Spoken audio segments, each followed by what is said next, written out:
we look at self-neglect, people who are no longer, for whatever reason, able to care for themselves and to meet their own needs. But there's also neglect by a caretaker, failing to provide them with medical care, failing to provide them with medication, failure to feed someone, letting someone starve in their own home, allowing someone to develop decubitus ulcers and failure to get them the care that they need. So there's the full gamut. We could also talk about verbal and emotional abuse.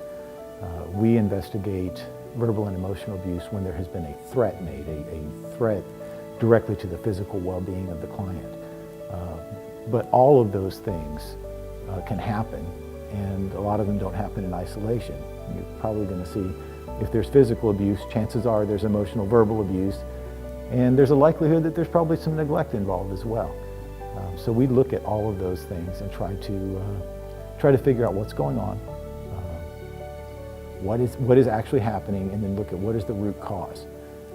And then try to insert ourselves and provide some interventions and some services to the individual, to the victim, to make sure that they're as safe as they possibly can be. Recognizing that individuals, all persons have a right to make decisions for themselves. And they can make bad decisions as well. So we also look at that aspect of recognizing that right to self-determination.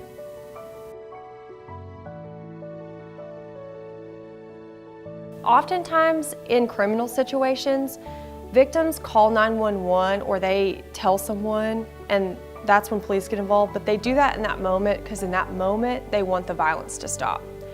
In that moment, they're often being assaulted, they need help right then. And so they're not thinking about what the long-term repercussions could be for reporting. So, you know, they do what they have to in that situation in that moment, but then later, once the process gets going, you know, and the defendant's arrested, well then there's a lot of pieces that they have to pick up a lot of times. Where are they gonna live? If the defendant is in jail and they're the primary breadwinner, they're not gonna have income.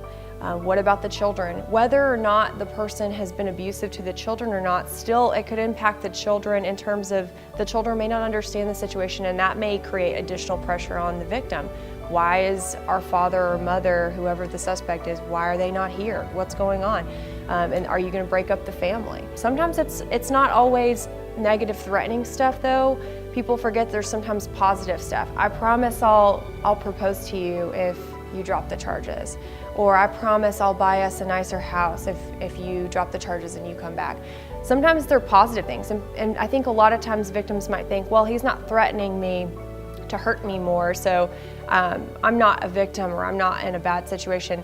There's a lot of different forms of manipulation that can come into play, and often do. You'll have sometimes the victim in 24 hours is already calling and saying, with still injuries visible, oh, nothing happened, it was a huge misunderstanding, please let him out of jail, it was, you know, I made a mistake, I don't want to press charges.